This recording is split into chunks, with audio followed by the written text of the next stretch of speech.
Halo, selamat malam Bang Sul. Apa saya bisa gabung? Saya Rani Susu.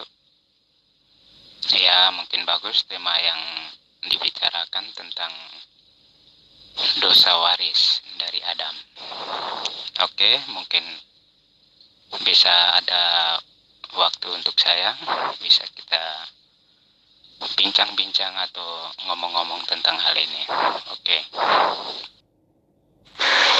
Baik, Saudara Yohanes Yusuf, ya kalau nggak salah dari Malaysia ya. Saudara adalah teman saya yang komen di kolom komentar di channel YouTube saya. Kemudian waktu itu saudara ada kontak saya, hanya saja saya lagi di kantor kalau nggak salah ya. Baik, pembahasan kita malam ini adalah kaitannya dengan dosa waris yang konon ceritanya diwariskan oleh Adam alaihissalam kepada anak keturunannya. Jadi bukannya mewariskan harta, ini malah mewariskan dosa. Coba Anda tunjukkan kepada saya kebenaran tentang konsep doktrin ini. Kenapa? Karena di Wahyu 20 ayat 12, semoga Anda mengimani ayat ini. Di situ dikatakan, aku melihat orang-orang mati, besar dan kecil, berdiri di depan tahta itu. Lalu dibuka semua kitab.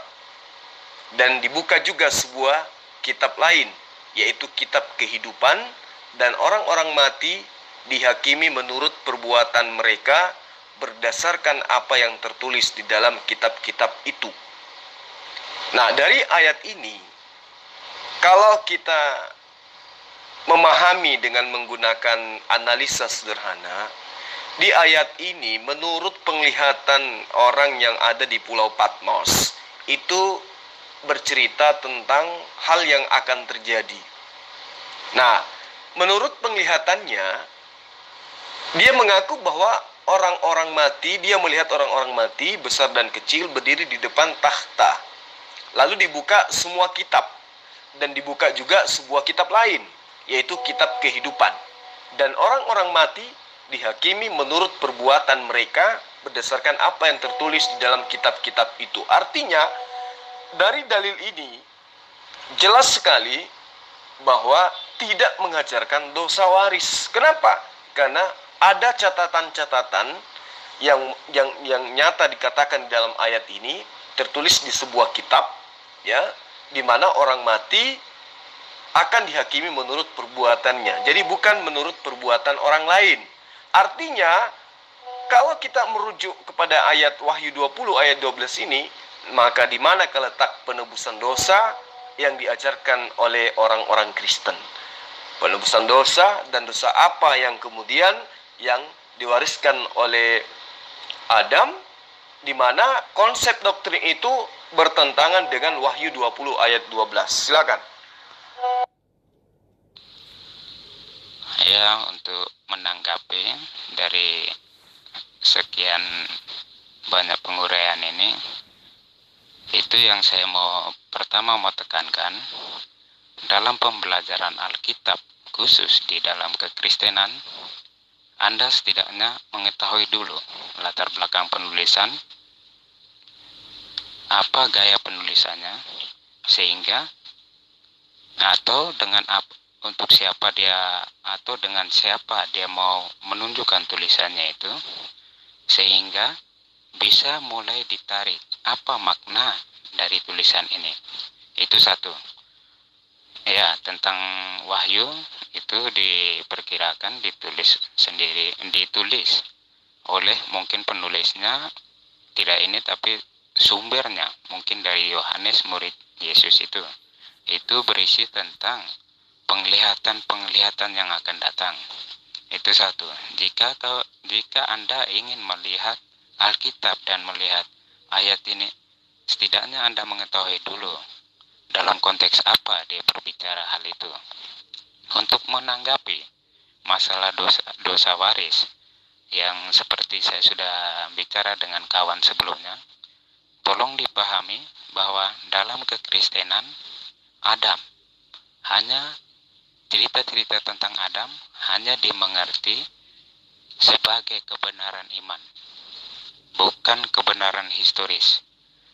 Di sini bisa diambil poin-poin penting di mana jika kebenaran iman yang mau diceritakan di sini, setidaknya kita mempunyai pandangan-pandangan teologis di dalamnya.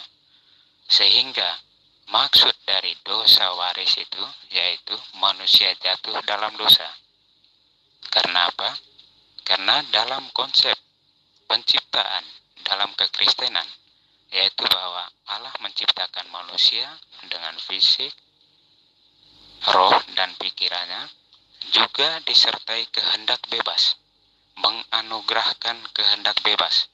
Yang ini, titik tekan dalam kehendak bebas ini akan bertolak belakang dengan konsep tentang takdir yang berkembang di dalam keislaman. Itu yang perlu Anda ketahui dulu.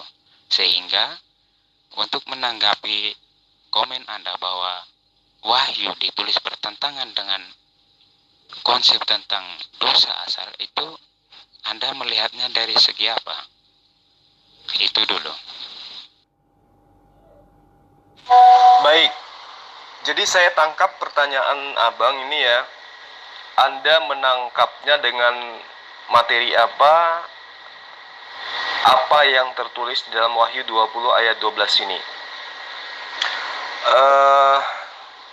Adalah sebuah kebiasaan ya, debater-debater saudara-saudara Kristen itu ketika kita nanyakan tentang kitabnya, maka dia akan mengatakan, silakan Anda lihat secara satu perikop dan seterusnya. Tapi itu nggak apa-apa, itu adalah cara menjawab di dalam berdiskusi, meskipun tidak akan membuat lawan diskusi kita itu puas karena tidak mengena kepada sasaran pertanyaan.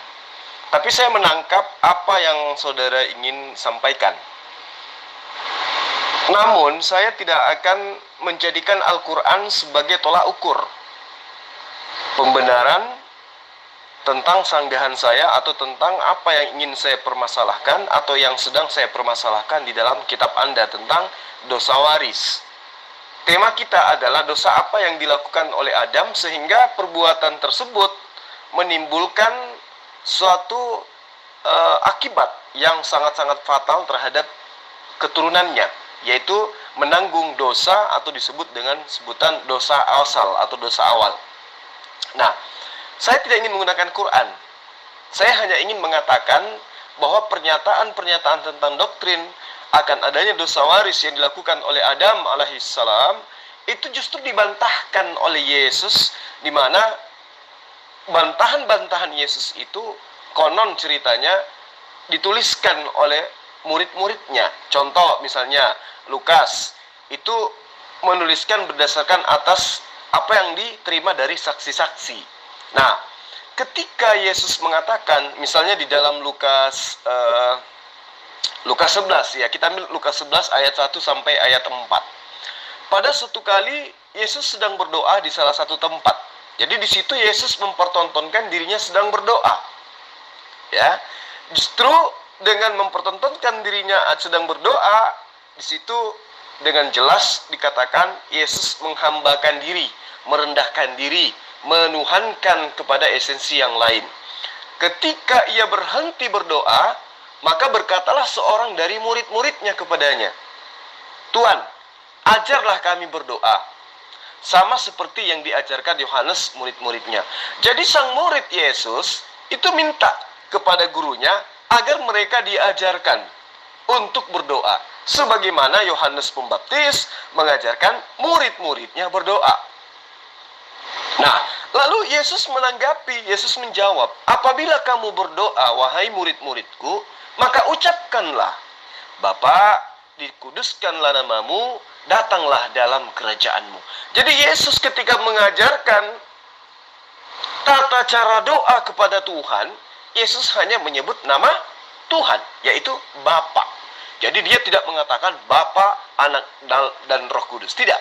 Tapi dia katakan, apabila kamu berdoa, maka katakanlah, Bapa, dikuduskanlah namamu, datanglah kerajaanmu. Nah, berikanlah kami setiap hari makanan yang cukup. Itu di ayat 3-nya kalau saya tidak salah. Kemudian di ayat 4 dikatakan gini, dan ampunilah kami atas dosa kami, sebab kami pun mengampuni setiap orang yang bersalah kepada kami, dan janganlah membawa kami ke dalam percobaan. Yesus mengajarkan muridnya berdoa kepada Allah, kepada Bapa, dengan mengatakan, mohon ampunlah kepada Allah. Ampunilah kami atas dosa kami. Tuh. Jadi Yesus mengajarkan doa supaya murid-muridnya memohon kepada Allah agar Allah mengampuni dosa mereka, sebagaimana mereka mengampuni saudara-saudara mereka yang lain. Berarti dari ayat ini, dari perintah ini, dari ajaran Yesus ini, kita bisa nangkep Yesus mengajarkan untuk mengampuni. Ya, berarti teman-teman, murid-murid Yesus itu juga bisa mengampuni dosa, bukan cuma Yesus. Karena dalil tersebut Yesus sendiri yang mengajarkan konon kepada murid-muridnya. Sebab kami pun mengampuni setiap orang yang bersalah kepada kami. Berarti murid Yesus juga mampu mengampuni dosa.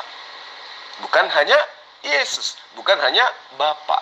Nah, kembali kepada pertanyaan. Ketika dosa waris itu betul-betul ada, diwariskan oleh Adam alaihissalam, lalu kemudian Yesus datang sebagai penebus, maka jelas Yesus tidak akan mengajarkan berdoa kepada murid-muridnya, di mana doanya adalah doa pengampunan dosa. Artinya jelas bahwa Yesus mengajarkan muridnya agar memohon, berdoa, meminta kepada Allah agar dosa-dosa mereka diampuni oleh Allah yang telah mengutus Yesus. Jadi saya tidak menggunakan Quran, cukup saya mengajarkan menggunakan apa yang tertera di dalam kitab yang Anda imani. Karena kalau saya menggunakan Quran, tentu Anda akan menolaknya. Kalau di Al-Quran kan jelas kaidahnya tidak ada dosa waris. Ya, yang ada adalah warisan harta pada keturunan. Nah, kalau di Kristen yang diwariskan malah dosa, gitu. Nah, saya ingin Anda menjelaskan kepada saya dosa apa yang diwariskan oleh Adam alaihissalam kepada murid-muridnya. Silakan, kepada anak cucunya, silakan.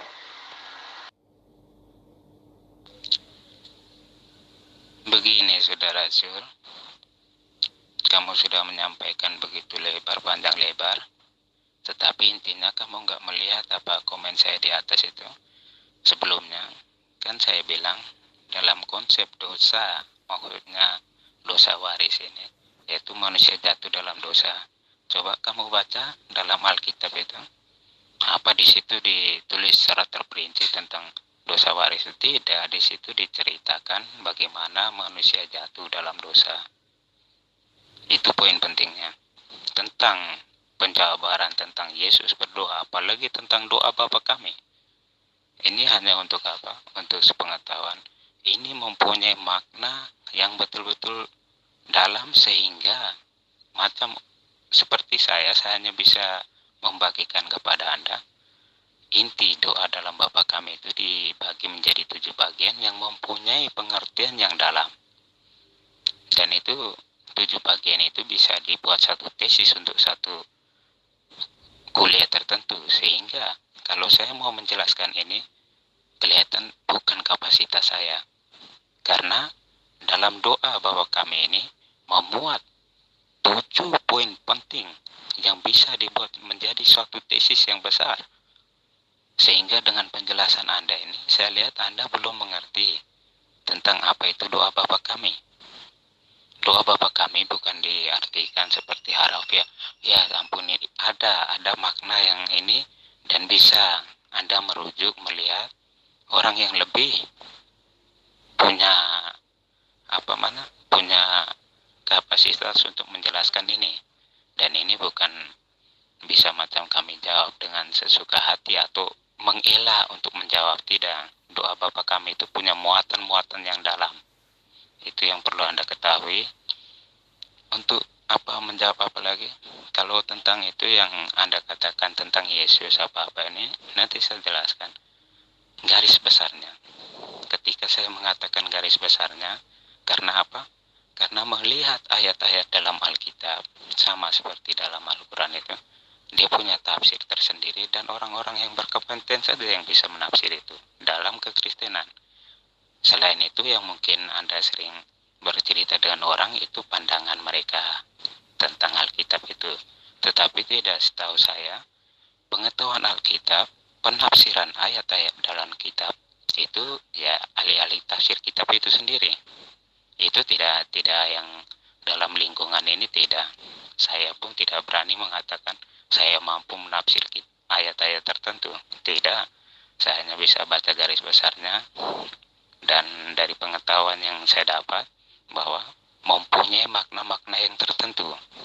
Contoh Anda mengambil Lukas, setidaknya Anda harus tahu Lukas itu apa. Bukan cara kami mengelak, tapi saya memberitahukan ini supaya kalian atau Anda yang Muslim tahu kalau Alkitab itu harus dipandang seperti ini. Bukan kami mengelak, tidak. Yang betulnya seperti ini. Bukan, beda dengan paradigma kita melihat Quran. Itu beda. Jadi tolong dipahami seperti itu. Kalau meninjau Alkitab berarti dengan cara kita melihat Alkitab. Mau menjelaskan itu, saya bilang, saya sudah jelaskan dosa waris yang saya tangkap di situ tuh, yaitu manusia jatuh dalam dosa. Oke, mohon tanggapannya.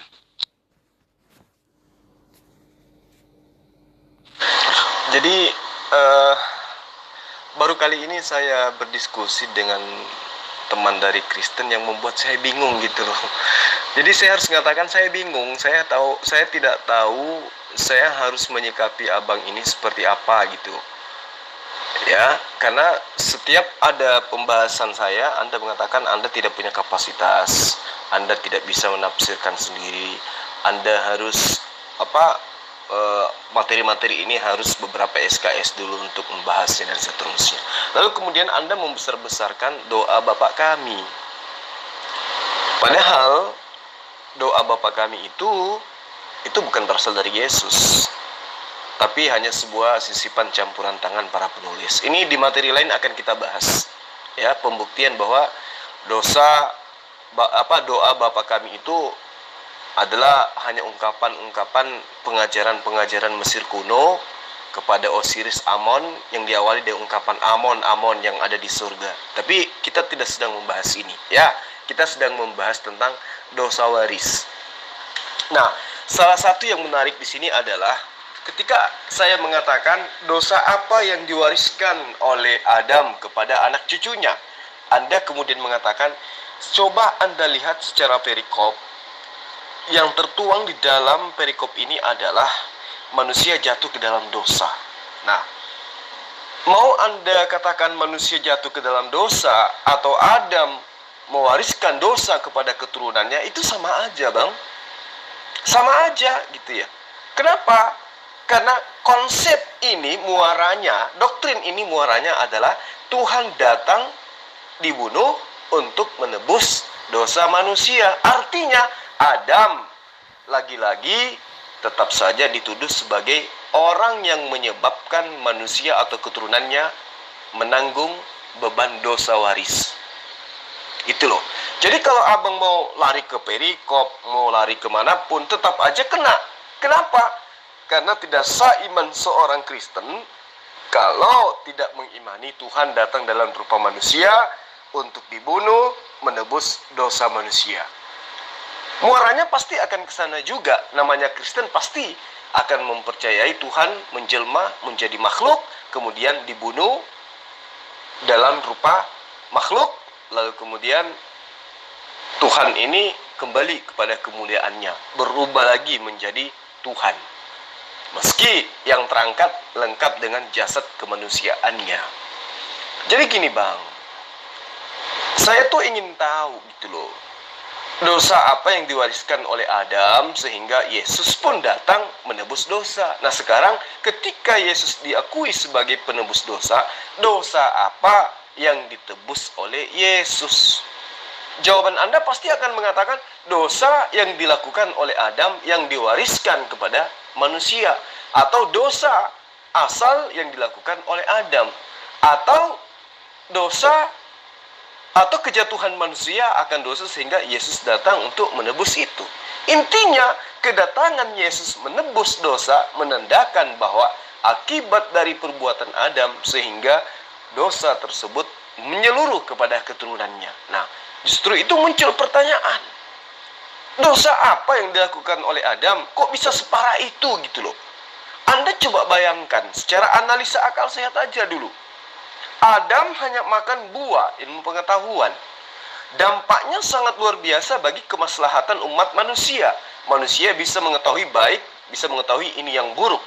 Manusia bisa memiliki sifat seperti apa yang kita miliki sekarang, mengetahui hal-hal yang belum ditemukan oleh orang-orang sebelum kita. Artinya, manusia itu berproses menjadi makhluk yang sempurna dalam arti kata tatanan sebagai pemimpin di muka bumi.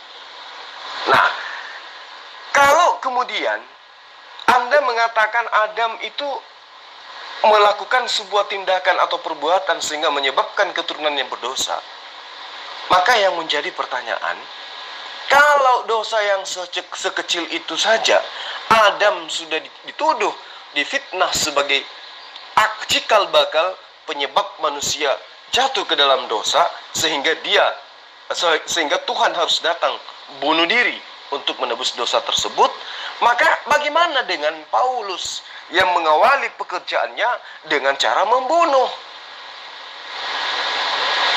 Nah, Paulus membunuh manusia itu mewariskan apa kepada Kristen? Kalau ada mewariskan dosa, waris apa? Dosa karena makan buah pengetahuan. Nah, kalau Paulus jelas-jelas membunuh murid-murid Tuhan, murid-murid Yesus, ya, yang Anda katakan sebagai Tuhan, berarti murid-murid Tuhan. Ini kok tidak mewariskan dosa apa-apa kepada manusia, kepada murid-muridnya Yesus, atau kepada orang-orang yang percaya kepada surat Paulus. Malah derajat Paulus itu diangkat menjadi rasul. Gitu loh. Padahal akibat dari apa yang dilakukan Adam, manusia bisa mengetahui baik dan buruk. Nah, sekarang siapa yang paling besar dosanya antara Adam dengan Paulus? Paulus kok dikasih keistimewaan luar biasa, menjadi rasul lagi. Dia lagi yang membatalkan segala hukum Torah. Hebat kan? Padahal kehidupannya diawali dengan cara membunuh murid-murid Yesus. Nah, ini yang perlu kita bahas secara detail. Dosa apa yang dilakukan Adam sehingga Tuhan turun tangan menjelma menjadi manusia, menyalahi sumpahnya, menyalahi janji-janjinya kepada nabi-nabinya terdahulu. Misalnya di Yesaya 5:43 ayat 10. Engkaulah saksi-saksiku, tidak ada Tuhan yang dibentuk sebelum aku dan tidak ada Tuhan dibentuk setelahku. Tapi faktanya untuk menebus dosa Adam supaya keturunannya tidak berdosa, dia harus mengingkari janji itu. Dia membentuk dirinya 9 bulan di dalam rahim manusia, membentuk diri menjadi manusia. Ini gimana ceritanya? Ada yang tidak sinkron di sini, ada yang tidak beres di sini. Ya, apakah Allah ingkar janji, atau konsep doktrin dosa manusia ini, dosa waris ini adalah hanya bualan belaka? Kalau saya melihat Yesus mengajarkan berdoa, memohon ampun kepada Allah, itu cerminan bahwa Yesus tidak mengajarkan penebusan dosa, bahwa Yesus tidak mengajarkan dosa waris. Coba kita lihat di dalam kitabnya Bani Israel, ya, 2 Tawarik 25 ayat 4. Anak-anak mereka tidak dihukum mati olehnya, melainkan ia bertindak sesuai dengan apa yang tertulis dalam Torah, yakni kitab Musa, di mana Tuhan telah memberi perintah, janganlah ayah mati karena anaknya, jangan juga anak mati karena ayahnya, melainkan setiap harus mati karena dosanya masing-masing. Jadi jelas di ayat ini. Belum lagi kalau kita melihat di Ulangan 24 ayat 16.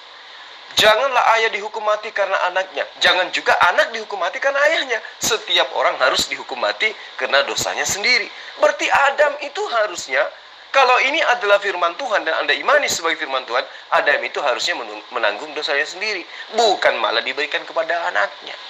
Mazmur 62 ayat 12 sampai ayat 13. Dan dari Bapakmu juga kasih setia ya Tuhan, sebab Engkau membalas setiap orang menurut perbuatannya masing-masing. Yeremia 31 ayat 29. Pada waktu itu tidak akan berkata lagi ayah-ayah makan buah mentah dan gigi anak-anaknya yang menjadi ngilu, melainkan setiap orang yang mati karena kesalahannya sendiri. Setiap manusia yang makan buah mentah giginya sendiri yang menjadi ngilu. Jadi bukan orang lain yang menanggung derita itu.